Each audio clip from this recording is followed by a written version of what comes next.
내가 목사님만큼 못할 텐데라는 생각이 확 들면서 되게 부담이 많이 들었거든요. 근데 오늘 그냥 와서 편안하게 마음을 먹었던 이유는 외식이지 않습니까? 근데 외식은 보통 맛있는 거 많이 드시죠? 근데 여기는 맨날 맛있는 걸 드셔서 가끔 그런 시간이 좀 필요한 것 같아요. 기아 체험 같은 거. 우리가 날마다 맛있는 음식을 먹으면 맛있는 거를 못 느끼거든요.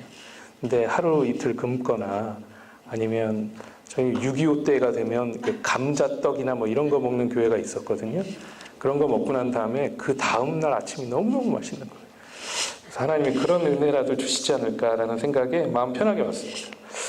그래서 오늘 우리 장성희 권사님께서 읽어주신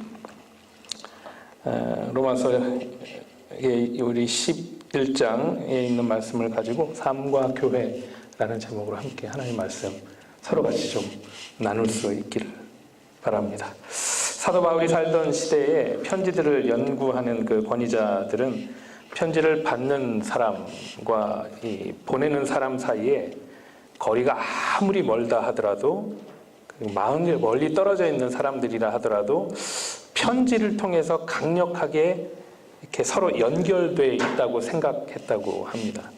그래서 편지를 보내는 사람이 그 편지를 직접 적어서 보내는 행위 자체는 바로 자기가 스스로 가서 말하는 것과 같은 인식을 가졌다고 하는 것이죠. 그런데 그 편지의 특이한 것은 아주 간략하고 절제된 단어를 선택해서 짤막한 글로 썼다는 공통점이 있다고 합니다. 왜냐하면 그 당시에 종이를 만들기 위해서 들여야 할 시간과 노력과 돈의 가치가 지금의 시대와는 너무나 다른 시대였기 때문입니다. 제가 이집트의 파피루스 그 숲에서 파피루스를 따다가 이 겉껍질을 잘라서, 껍질은 대나무 껍질처럼 되게 두껍거든요. 삼각형으로 되어 있는데 하나하나 자르면 그 안에 망사 무늬로 되어 있는 그 속 재질이 나옵니다. 그 재질을 무두질을 해서 물기를 쫙 빼서 얇게 펴서 그거를 설기 만들어서 하나의 파피루스 면을 만드는 거예요. 그러나 아직도 물기가 있기 때문에 그 물기를 빼기 위해서 매일같이 그 파피루스 종이를 놓고 앞뒤로 헝겊이나 수건 같은 걸 대서 돌을 올려놓고 흡수해서 그거를 몇 장을 반복해서 빼야만 하나의 파피루스 종이가 되는 시대가 불과 몇천 년 전의 이야기였단 말이죠. 그렇기 때문에 그 사도 바울 시대에 편지를 연구하던 사람들이 14,000여 개의 정도의 그 편지들을 모아서 평균 그 편지의 단어의 수를 세어봤더니, 평균을 내봤더니 한 편지당 87개의 단어로 자신의 이야기를 상대방에게 전달해왔다고 합니다. 당시에 이 부유했던 키케로도 평균 295개 단어만 사용했고요. 우리가 잘 아는 세네카도 평균 그렇게 많이 글을 썼는데도 불구하고 995개, 1000개가 넘지 않게 단어를 사용했다고 합니다.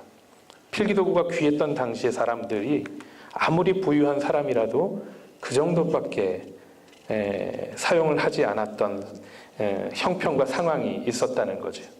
그렇다면 우리가 잘 알고 있는 텐트 수리공인 이 사도 바울은 로마서에서 몇 개의 단어를 사용했을까요? 무려 7,114개의 단어를 사용했습니다. 그냥 쓴 게 아니더라고요. 그거를 적어서 보내려면 재정도, 또 시간도, 또 물질의 여유도 분명히 필요했었을 것이라는 것입니다. 바울이 로마에 보낸 편지는 텐트를 만들고 수리하여서 흘린 그의 땀과 헌신의 결과이기도 하다는 것입니다. 마치 자신이 달려가서 외치듯이 모든 것을 쏟아부어서 그 편지에 기록을 했다고 하는 것입니다. 그런 의미에서 바울은 사역지마다 혼신의 힘을 다해서 복음을 증거하였습니다. 뿐만 아니라 지나온 선교지들의 교회들에게 그리스도의 교훈과 또 바른 신앙의 기준을 세우기 위해서 자신의 삶을 그 형편을 다 바쳐서 헌신했던 것이 사도 바울의 일생이었습니다. 그 바울의 노력이 없었다면 우리는 지금 예수 그리스도의 은혜를 접하지 못했을 수도 있다는 것이죠. 이런 시점에서 우리가 해야 할 말은 Thank you, Paul. 주님께 감사하고 사실은 바울도 충분히 감사의 말을 들을 만한 우리의 은인이 아닌가 싶습니다. 로마에 보낸 바울의 편지는 그 주제로 하나로 압축해 본다면 바로 의인은 믿음으로 말미암아 산다. 의인은요. 의인이 어떤 사람들이죠? 예수 그리스도의 보혈의 공로로 자기가 피 흘려야 할 그 피값을 다 씻음 받은 저와 여러분들 얘기하는 거죠. 그 당시 로마에 있는 우리와 같은 성도들을 향해서 한 말이겠죠. 의인은 믿음으로 말미암아 산다라는 주제를 담고 있습니다. 우리의 인생이요. 그 인생을 살아가는 우리의 삶이 바로 의인의 삶이라는 거예요. 의인은 믿음으로 말미암아 산다. 여러분, 믿음은 무엇입니까?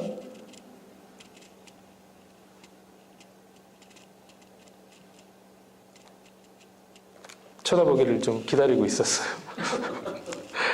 히브리서의 기록으로 보면 11장에 가보면 믿음은 바라는 것들의 실상이요 보지 못한 것들에 대한 증거라고 했잖아요. 바라는 것들의 실상. 정의라고 보기에는 좀 사전적 정의하고는 너무나 동떨어진 이야기인데 아마 믿음의 그 역할인 것 같아요.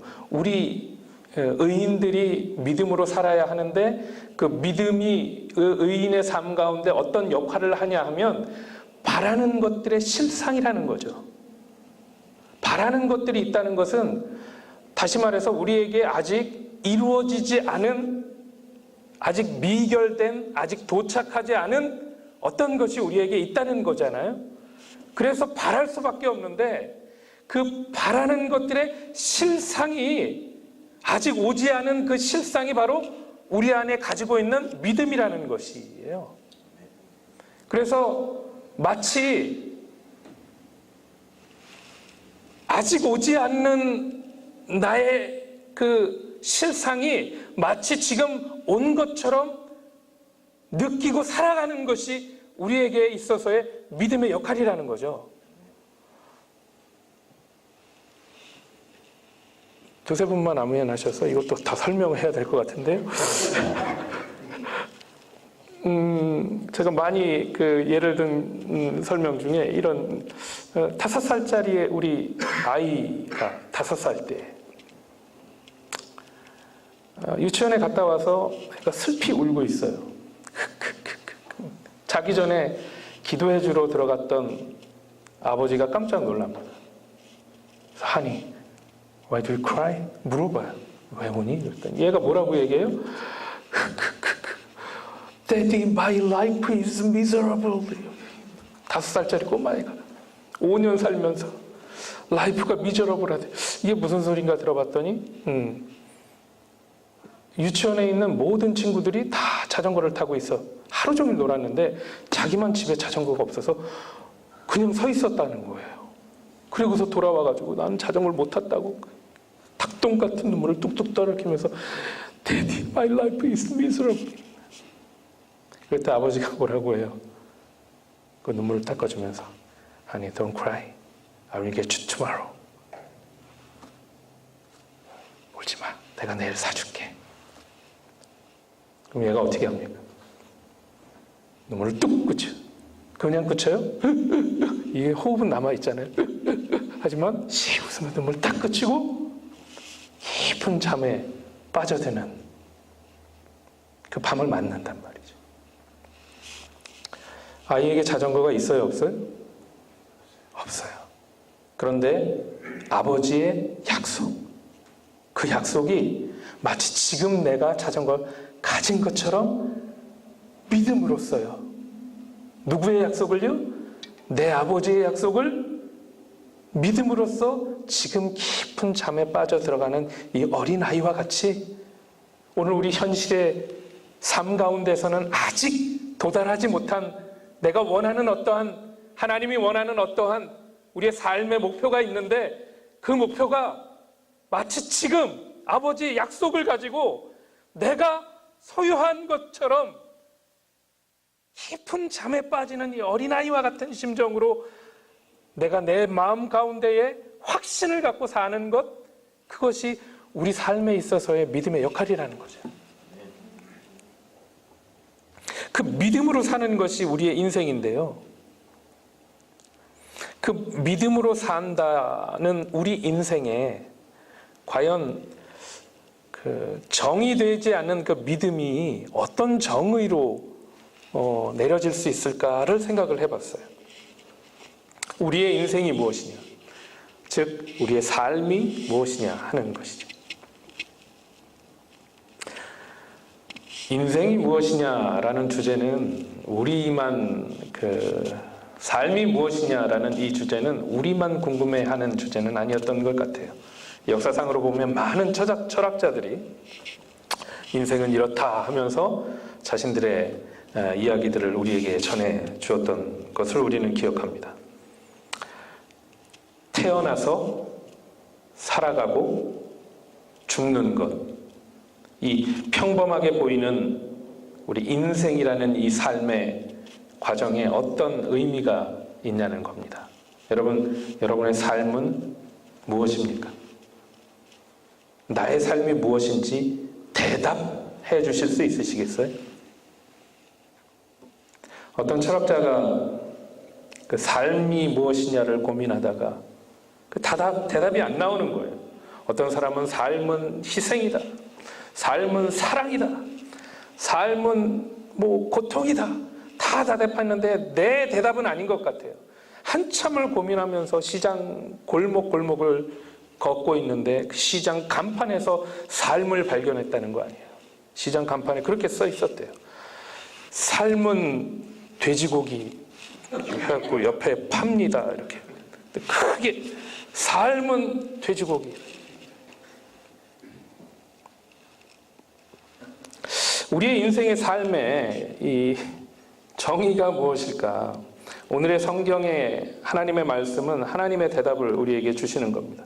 본문의 이 말씀은 자문자답 형식의 문장입니다. 내가 질문하고 내가 답하는 바울의 질문과 대답을 우리가 볼 수 있어요. 서두로 이렇게 질문하죠. 깊도다 하나님의 지혜와 지식에 부유하며 그의 판단은 측량치 못할 것이며 그의 길은 찾지 못할 것이로다. 누가 주의 마음을 알았느뇨? 누가 그 참모가 되었느뇨? 누가 주께 먼저 드려서 갚으심을 받겠느뇨? 질문을 했어요. 사도 바울의 이 자문으로 이렇게 묻고 다음 자답했던 세 마디가 오늘의 우리의 삶을 결정짓는 대답이라고 저는 찾게 되었습니다. 하나님의 지혜, 하나님의 지식으로 대변하는 그 하나님과 동행하고 하나님으로서 살았고 하나님으로 살며 하나님으로 앞으로 살아갈 것을 대답한 거예요. 그래서 이는 만물이 주에게서 나오고 주로 말미암고 주께로 돌아갑니다. 원어상으로는 되게 시적인 표현이에요. 이게 그라는 아우트를 얘기해서요, 엑사우트, 그에게서 나오고 디아우트, 그로 말미암고 에이사우트, 그에게로 돌아갑니다. 이게 순서대로 병렬되어 있는, 뭐가요? 타판타, 모든 만물이요, 모든 만물이.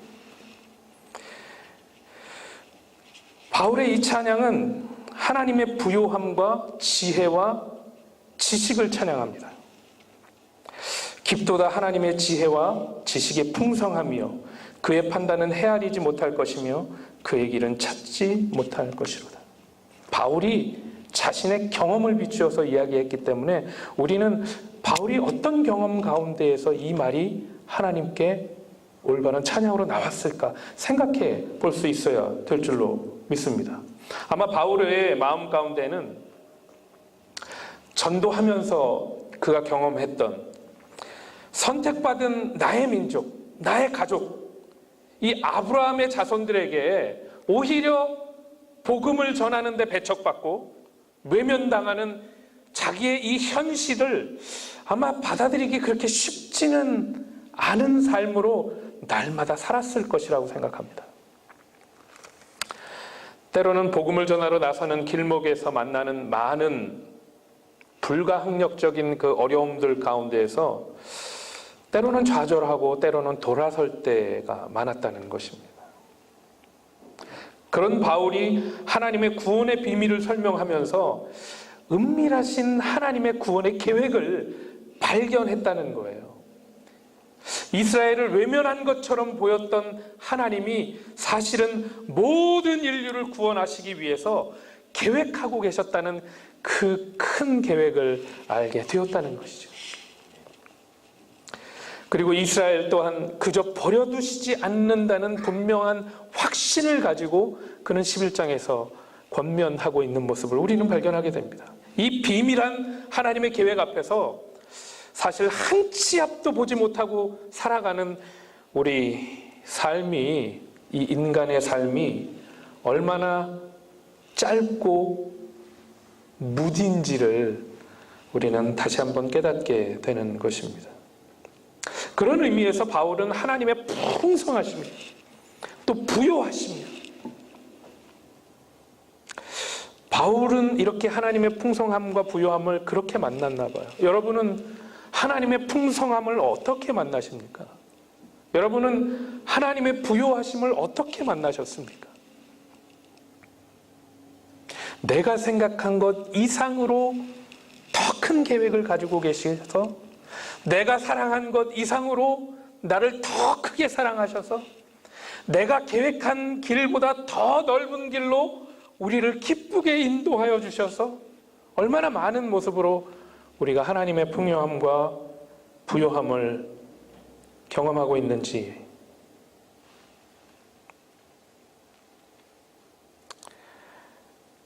그 풍요로운 하나님에 비해서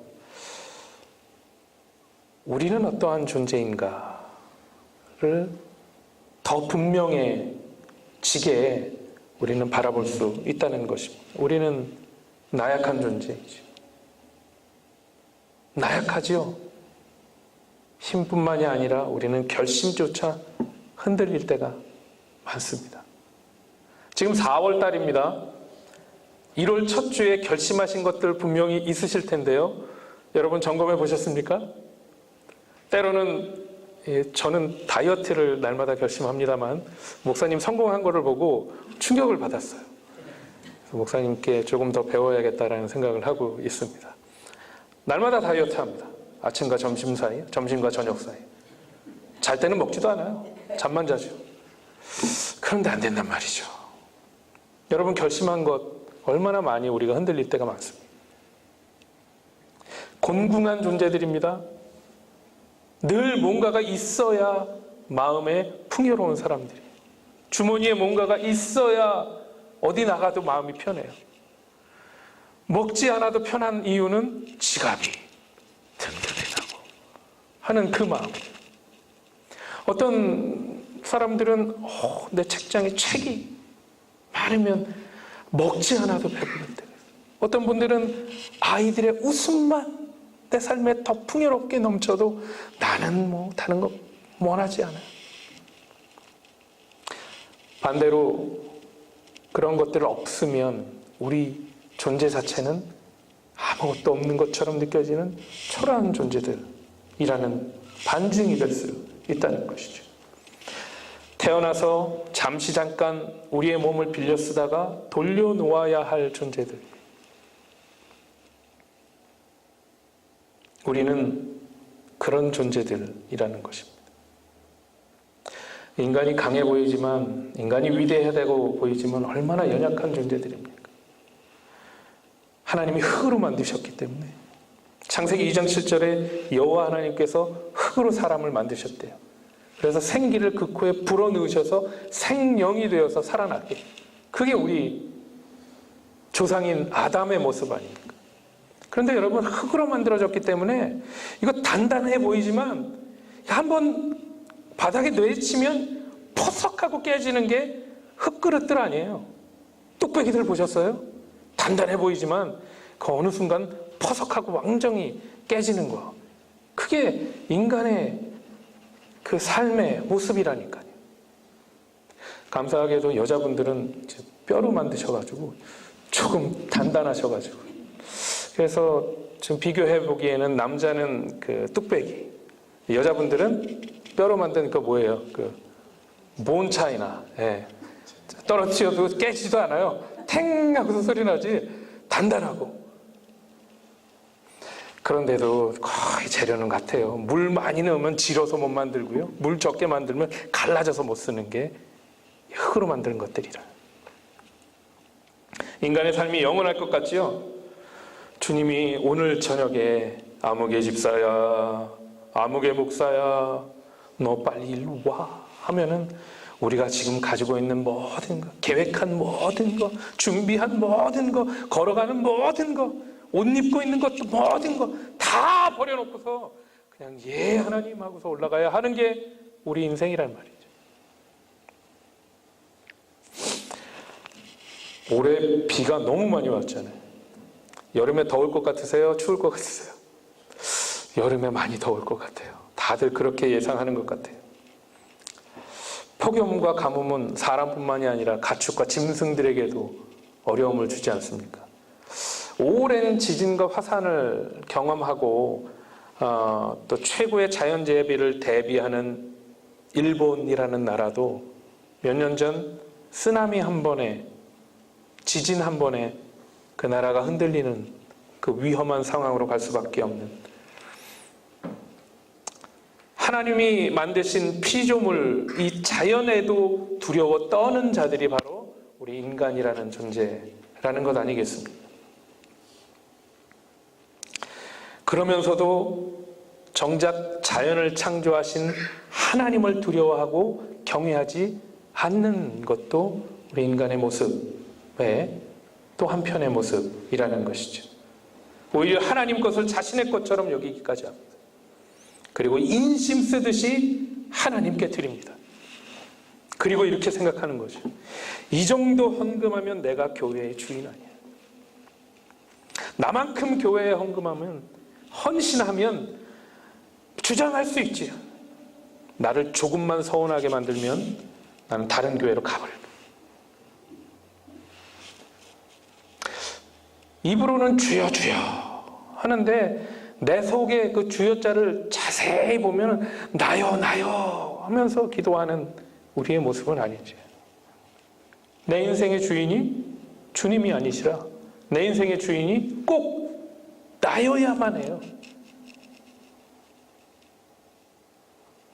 주인 대신 주님께서 우리에게 허락하신 것 잊어버리고 내 인생의 주인이 나여야만 하냐. 예를 들어 볼까요? 여러분, 뷔페 식당에 가면 줄을 서서 쫙 음식을 담습니다. 그렇죠? 근데 어떤 식당에는 줄이 한 줄인 식당이 있어요. 좋은 데 가보면.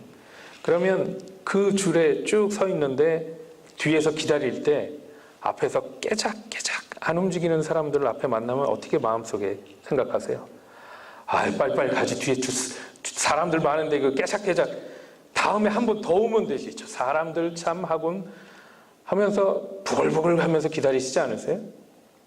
그런데 정작 내 차례가 왔는데 이거를 고를까 저거를 고를까, 이게 접시는 하나인데 두 번 왔다가 오기에는 좀 그렇고, 아유 저 지나간 거 한 번 더 갖고 싶어.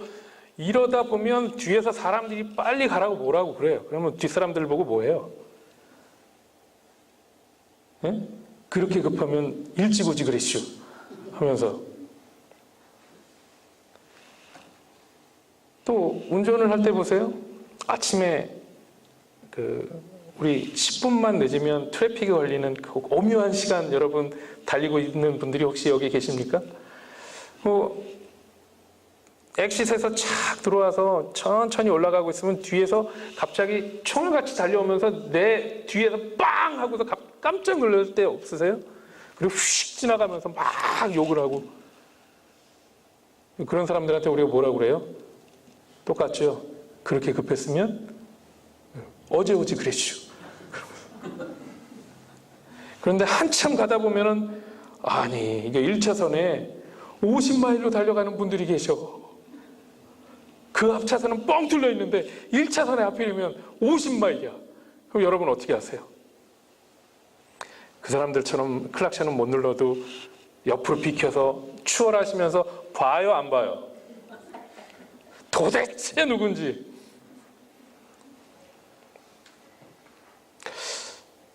왜 내 인생의 주인, 아니 왜 우주의 중심은 나여야만 하냐고요. 여러분 내려오세요. 여러분이 내려오셔야 우리 하나님이 그 자리에 들어가십니다. 그런 인생들에게 바울은 이야기하는 것입니다. 누가 주께 먼저 드려서 갚으심을 받겠느냐? 이 말씀은 사실은 욥기 35장에 있는 말씀을 다시 인용하신 겁니다. 사도 바울이 성경을 인용한 거예요. 욥기 35장 7절에 내가 의로운들 하나님께 무엇을 드리겠으며 그가 내 손에서 무엇을 받으시겠느냐라는 말씀을 인용한 거예요. 또 41장 11절에 비슷한 말로 누가 먼저 내게 주고 나로 갚게 하였느냐, 온 천하에 있는 것이 다 내 것이니라 하신 하나님의 말씀을 응용한 거라고요. 이 말씀은 우리가 드리는 모든 것이 결국 누구의 소유인지를 되묻는 바울의 이야기예요. 우리의 인생이 누구의 것이냐 하는 것입니다. 하나님의 소유를 하나님께 드리면서 대가를 지불하라고 우리는 기도하지 않는지요. 하나님 내가 이거 했으니까 이거는 해주셔야 되는 거 아니에요? 구원받은 인생은 우리가 하나님을 어떠한 존재로 우리가 무엇을 해드리고 받은 인생의 길이 아니란 말입니다. 구원은 하나님께서 일방적으로 우리에게 주신 선물인 줄로 믿습니다. 구원은 우리가 값을 지불하고 구입할 수 있는 것이 아니라 하나님이 뜻을 품으셔야만 받을 수 있는 은혜라는 것입니다. 그래서 에베소서 2장 8절에서 9절에는 너희는 그 은혜에 의하여 믿음으로 말미암아 구원을 받았으니 이것은 너희에게서 난 것이 아니라 하나님의 선물이라 행위에서 난 것이 아니니 이는 누구든지 자랑하지 못하게 하려 함이라는 바울의 메시지가 그 마음에 남아 있었을 것이라고요. 그런 의미에서 우리 성도들의 삶은 주님을 내 마음에 모시고 주님의 마음을 닮아서 하나님과 이웃들에게 나를 주장하지 않는 삶, 다시 말해서 항상 겸손한 삶이 나타나야 한다는 것입니다. 그 겸손한 자들의 공동체가 우리 세화교회 이 시기를 주의 이름으로 축원합니다. 이제 마지막으로 교회란 무엇인가? 그런 의미에서 교회는 겸손한 자들의 공동체예요. 그런데 그 겸손한 모습은 이미 초대교회에서 증거로 나타났다는 기록들을 우리는 찾아볼 수가 있습니다. 유명한 책 중에 하나가 이 알렌 크라이더의 회심의 변질이라는 책이 있어요. 초대교회의 회심. 회심은 변화를 꼭 품고 있어야 됩니다. 회심은 변화가 그 생명이에요. 우리 성도의 삶은 믿음이 생명이듯이 회심의 삶을 사는 그리스도인들의 삶은 변화가 증거로 나타나야 돼요. 그런데 그 회심에 앞서서 기독교는 중생, 즉 우리가 주님의 그 거룩하신 보혈의 공로로 죄 씻음 받아서 거듭나서 하나님의 자녀가 되는 이러한 귀한 중생의 경험, 이 경험 이후에 즉 성도들이 나타내야 할 삶의 변화를 우리 회심이라고 얘기하는 거죠. 그런데 초대교회에는 이 회심한 성도들을 교인으로 이 멤버십을 줬다는 거예요. 왜냐하면 당시에는 로마의 그 압제 가운데에서 그리스도인들을 잡아 죽이려고 하는 그런 상황 가운데에서 좀 그 스크린 장치가 있어야겠죠. 저 사람이 진짜 그리스도인이냐 무엇으로 확인하겠습니까? 그것을 나타나기 위해서 몇 가지 장치를 두었는데 3년간의 교육 과정을 두었다는 거예요. 교인이 되려면 3년간의 교육 과정을 마치셔야 됩니다. 그 3년간의 교육 과정은 혼자 교육자와 함께 하는 것이 아니라 그의 삶으로 증거를 나타내야 되는데 교회에 나타내기에 이미 앞서 그를 멘토로 같이 교육하는 이미 신자된 성도에게 날마다 그의 삶을 보고해야 됐다는 거예요. 그래서 알렌 크라이더는 그 회심의 그 초대교회의 그 본질을 세 가지로 구분하고 있습니다. 첫 번째는 회심자는 무엇을 증명해야 되냐면 3B라고 얘기하는데 첫 번째는 belief예요. 자기가 변화됐다는 것을 증명해야 돼요. 내가 진짜 믿음이 바뀌었다는 것을 증명해야 돼요. 예수 그리스도를 모르고 하나님의 그 메시아를 오심을 기다리는 유대인들조차 예수가 그리스도이심을 자기 삶으로 받아들이고 그것을 증명해내야 이 사람은 그리스도인으로서 받아들일 수 있는 첫 번째 자격을 얻는다는 것이죠. 여러분, 여러분의 삶에 예수 그리스도가 메시아됨을 믿으십니까? 어떻게 증명하실 거예요? 예수를 닮아가셔야 해요. 예수님의 말씀을 날마다 묵상하셔야죠. 어떤 분이신가를 궁금해하셔야죠. 예수를 사랑하셔야죠. 그 하나하나의 그 증거들을 교회와 사람들 앞에 나타낼 수 있을 때 그 사람을 교회의 멤버십을 주는 이 성례, 세례와 성찬에 참여할 수 있는 자격을 주었다는 거죠. 두 번째는 비헤이비어, 이 행동의 변화를 증거로 나타내야 됐대요. 그 중에서 선행을 행하는 삶이요. 내가 그리스도 때문에 선행을 행하는 삶이 나타나야 됐다는 거예요. 교회에 보면 대부분 착한 분들이 많이 오십니다. 악한 분들은 사실은 신앙생활에 그렇게 관심이 없으세요. 그런데 특별히 예수를 믿고 은혜 받은 사람들은 그 은혜 때문에 감사해서 그 삶에 날마다 선행을 행하고 그것을 증거로 나타내야 했다는 거죠. 여러분, 오늘 누군가에게 내가 예수님 때문에 내가 하지 않아도 되는, 지나가다 홈리스들에게 뭐 음식을 사줄 수도 있어요. 뭐 어떤 힘들어하는 분 뭐 등을 밀어줄 수도 있습니다. 그런데 내가 하지 않아도 될 일을 내가 기쁜 마음으로 나를 위해서가 아니라 내가 모르는 타인을 위해서 오늘 무언가 하신 적이 있으십니까? 손을 들라고 하지 않겠습니다. 그런데 성도들은 그렇게 살아야 하고요.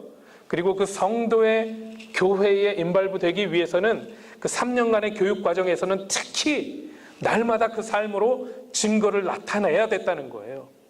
그래서 오늘 우리 목사님께서 저에게 저녁 먹는 방법을 제가 처음 가는 식당에서 알려주셨어요. 얼마나 감사한지 몰라요. 몰랐으면 내가 그걸 어떻게 먹었어요. 뭘 시켜서. 근데 목사님 하나하나 고르시는 게 내 마음에 흡족하고 다음에 오면 꼭 저렇게 해야지 마음에 새기고. 목사님은 모르시지만 저에게 선행을 베풀어 주신 거예요. 물론 아는 사람의 선행은 아니고요. 모르는 사람에게 또 선행을 하셔요. 그런 증거들을 함께 교육받고 나의 멘토가 되는 우리 교인에게 날마다 보고하고 내가 이렇게 살았다. 그리고 일부러 보고하기 위해서라도 열심히 그 선행을 하기 위해서 그의 삶이 변화되었다는 거죠. 그리고 마지막으로요, 이게 중요한데요, belonging이에요. 말이 안 되긴 한데 belonging, 이 공동체를 위한 나의 삶이 있어야 한다는 거죠. 우리는 교회에 와서도 개인을 위해서 뭔가 해주기를 바라요. 그래서 내가 오면 좀 밥상도 차려주고, 내가 오면 좀 안내도 해주고, 이렇게 해주셨으면 좋겠어요. 그런데 그걸 누가 합니까? 바로 성도들이 하는 거예요. 공동체를 위해서, 우리 공동체를 위해서 내가 오늘 살아갈 때에 내 공동체를 위해서 내가 뭘 준비해서 가지? 오늘 찬양 연습 때부터 봤는데요, 너무 잘하셨어요. 공동체를 위해서 하시는 거예요. 공동체 식사를 위해서 준비하시는 분들, 끝나고 간식 뭐 이렇게 만들어 놓으시고, 공동체를 위해서 내가 오늘 무슨 일을 했나, 그 세 가지를 날마다 교육받고 헌신받은 분들이 끝내는 그 신비로운 그 연합이 있는 그 의식에 참여하고요, 이 리추얼이 있고요, 그 리추얼을 통해서 이제 이 사람은 세례를 받게 되고요, 세례 받은 자들이 거룩한 하나님의 공동체의 연합인 성찬에 참여하게 된다는 것이죠. 그런데 알렌 크레이그가 또 한 가지 우리에게 안타까워서 이야기한 것은 그러한 열심 있는 과정을 거친 공동체인 교회는 전도하지 않았다는 거예요. 전도를 위해서 무슨 특별한 훈련을 하지 않았다는 거예요. 그런데 주변에 있는 믿지 않는 자들이 그들의 삶을 부러워할 만큼, 나는 그 갱단 옆에 사는 힘든 그런 삶들 가운데서 속해서 사는 것이 아니라 나와 내 가족, 내 아이들은 저 사람들 같이 살았으면 좋겠어, 저게 뭔지 나는 꼭 저기에 들어가고 말 거야 하는 그런 마음으로 교회가 부흥됐다는 거죠. 성도의 삶은 그런 의미에서 예수 그리스도를 믿는 믿음이 나타나야 되고요, 선행과 공동체를 위한 우리의 삶의 희생으로 여기지 않는 삶의 나눔이 있어야 한다는 사실을 우리에게 증거하고 있습니다. 여러분, 현대에 그런 교회가 있으면 우린 가고 싶어 할 거예요. 그런데 그런 기준으로 우리 교회를 한번 생각해 보면, 우리 교회의 초대교회용 성도 될 만한 사람이, 아니 내가 그만큼의 준비가 됐는가 하는 반성을 우리가 해보게 될 수 있을 줄로 믿습니다.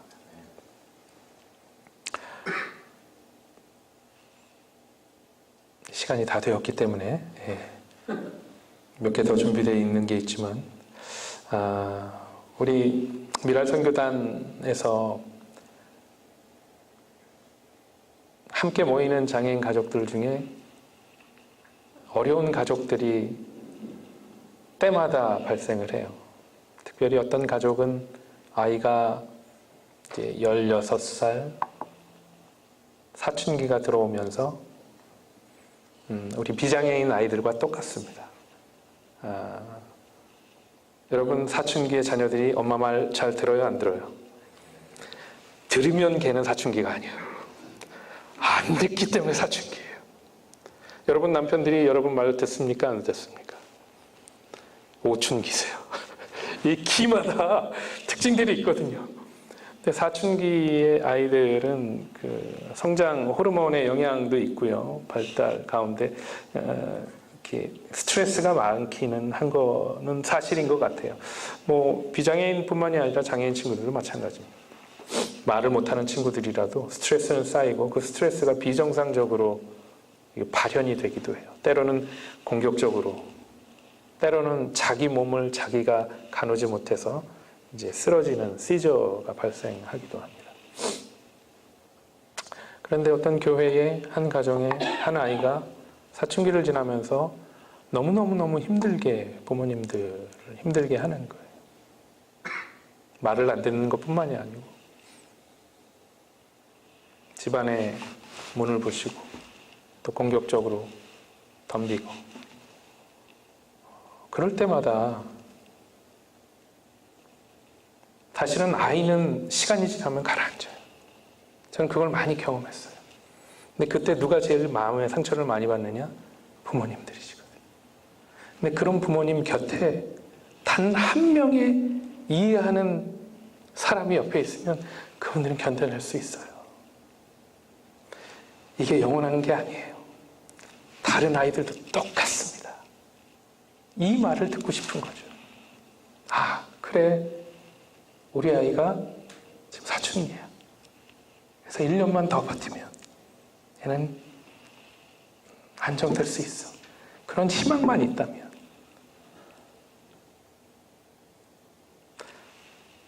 조금 더 우리 공동체 안에 어떤 가정이 하나님 앞에 더 기쁨으로 나올 수 있을지 않을까라는 그런 안타까움을 늘 보고 살고 있습니다. 시각장애인 친구가 대학생이 되어서 대학부에 갔는데 고등부, 중등부 때 같이 놀던 친구들이 어느 날 이 친구와는 이야기를 하지 않고 그냥 예배를 드렸대요. 그럴 수 있죠. 그런데 이 친구는 2주 동안 엄마 아빠가 그 예배당에 자기를 예배하라고 넣어줬는데 헌금 가지고 기다리고 있었는데 그 주에 자기에게 말 걸어준 사람이 한 명도 없었다는 거예요. 친구도 그렇고 교사도 그렇고 심지어 목사님도 자기에게 말을 걸지 않았대요. 여러분, 이렇게 왔는데 아무도 나에게 말 걸어주지 않아요. 나는 누가 다가오지 않으면 누가 옆에 있는지도 모르는데 그리고 앉아있다가 예배가 끝나서 부모님이 왔을 때 데리고 나가요. 그게 반복되는 그 삶 가운데 이 아이가 절망해요. 그런데 교회에서 아무도 그 사실을 몰랐어요. 알아만 주면 여러분, 내가 알았으면 여러분 갔을까요? 안 갔을까요? 가셨을 거예요. 말이라도 한마디 건네주셨을 거예요, 여러분들은. 근데 우리가 몰랐다고요. 그런데 모르는 게 이유가 됩니까? 그리스도의 공동체가? 초대교회와 우리가 얼마나 괴리된 삶을 살면서 안전하고 편안하게 느끼는지, 그 편안함 가운데 우리가 왜 초대교회만큼 능력이 나타나지 않는지는 그건 우리는 분명히 이해하고 있지만 외면하고 있는 모습이 아닐까 싶습니다. 사랑하는 성도 여러분, 우리의 삶은 하나님께로부터 왔고 하나님으로 말미암고 하나님께로 돌아갈 삶입니다. 하나님이 나를 붙잡아 주셨고 나와 함께 하시며 나를 끝까지 붙잡아 주실 삶임을 믿습니다. 이 삶의 아주 많은 부분은 나를 위해서 사용하라고 만드신 게 아니고 내가 다른 사람을 위해서 사용하라고 주신 힘이요 능력이 있을 것입니다. 내가 혼자 살아갈 만큼만 주셨다면 하나님은 이만큼 주시지 않았을 거예요. 우리 생명도 그렇고요. 우리 물질도 그렇고요. 우리 삶도 그렇고요. 우리 시간도 그래요. 우리만을 위한 것이 아니라 오늘 사도 바울은 하나님을 위한 삶을 영광이 세세에 그에게 있을지어다. 이렇게 걸어가는 우리의 삶이 주님을 위한 삶임을 우리가 깨닫는다면 오늘 우리가 가진 것으로 우리가 다 쓰려고 욕심부리는 것이 아니라 우리 교회가 우리의 삶으로 이웃을 향해서 무엇을 해야 되는지 다시 한번 우리의 목표를 점검해 볼 수 있는 그러한 시간이 될 수 있기를 주의 이름으로 축원합니다. 기도하겠습니다. 좋으신 하나님 아버지 은혜를 감사합니다. 우리에게 생명 주시고 힘 주시고 능력 주시어서 이 미국 땅에 오게 하시고 또 태어나게 하시고 또 자라게 하시고 살게 하시고 때로는 묻히게 하셔서 우리의 모든 존재가 주님의 영광을 향하여 살아갈 수 있도록 인도하여 주심을 감사드립니다. 오늘 우리 교회가 우리의 삶을 통하여 하나님의 영광을 드러내는 귀한 삶을 살고자 합니다. 하나님, 우리가 모르는 것 있으면 알려주시고, 우리가 부족한 것 있으면 채워주시고, 우리가 힘들어할 때 이끌어주시는 하나님의 그 선하시고 온전한 손길을 통하여 우리가 주의 영광을 기리는 귀한 교회로서 거듭날 수 있는 날마다의 변화의 삶이 되게 하여 주시옵소서.